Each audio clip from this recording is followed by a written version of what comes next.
Hi, I'm Anna Dhody, founder and executive director of the Dhody Research Institute, and welcome to What's That For? Every episode, I'll show you a mysterious medical object, tell you a little bit about it, and then you'll guess what it is. Today, I'm in New Jersey at the private collection of Dr. George Davis.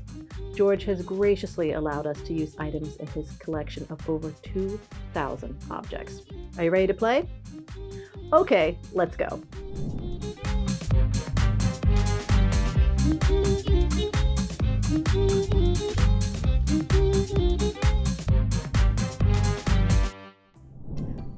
Wait, before we get started, I think I might be getting a pimple. Darn. Ugh. Just what do I do? I don't know. Oh. Maybe I'll use some of this. Wait, maybe I should make sure of what's in this spot treatment first. Oh, you know what? Maybe not. Poison. Good thing I checked.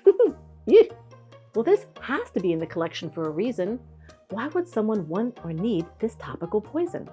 For something nefarious? What in the heck could this blue ointment possibly be good for?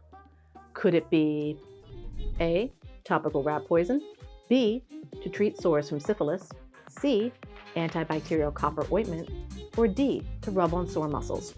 I'll give you a few seconds, but feel free to press that pause button if you need more time. Then, when you're ready for the reveal, press play for the answer.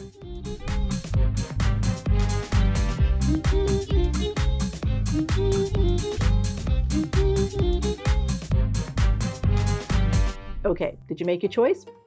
If you chose B, to treat sores from syphilis, you're right!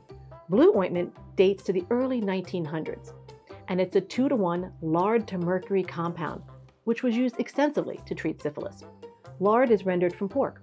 It's a shelf-stable fat with a waxy texture at cooler temperature, but melts with body heat, like a pork chop flavored lip balm. It was easy and convenient to apply, and it took some time for skin to absorb, allowing for a longer exposure time between infected inflamed tissue and the mercury. This lets the ointment disinfect any open sores and fully mix with the oils on our pores, which helps mercury enter the bloodstream. And while this wasn't actually effective in curing syphilis, mercury was one of the most common treatments for syphilis until the introduction of antibiotics, which, by the way, is making a contemporary comeback. The disease, not the ointment.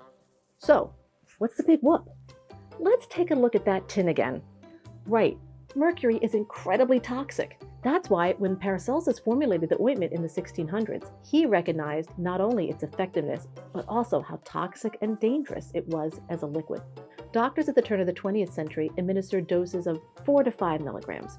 At 40 milligrams, your hands and feet and mouth started to experience paresthesia, also known as pins and needles. At 200 milligrams, you're toast. Sure was nice to know you. Okay, bonus math question. If a fatal dose is 200 milligrams, how many fatal doses are in one tin of ointment? Well, if this tin holds a half an ounce, can you use the recipe to figure it out?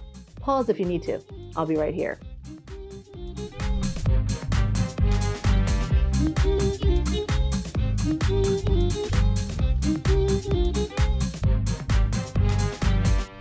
Okay, half an ounce is just over 14 grams.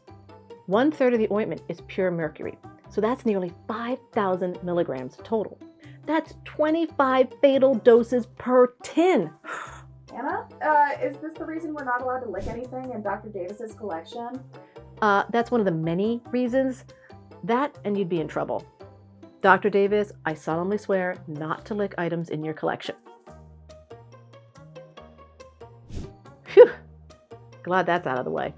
So, would blue ointment help keep my skin clear? What do you think? I heard the deathly pale look is in. As always, thanks for watching and hanging out with me. Please like and subscribe. I hope you'll join us next time on What's That For? Remember, it's not syphil you, it's not syphil me, it's syphilus. Be careful out there. Goodbye, everybody.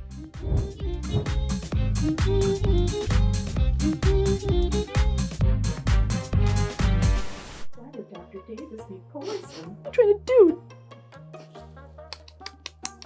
To treat syphil. Dang. I don't know why I brought this up.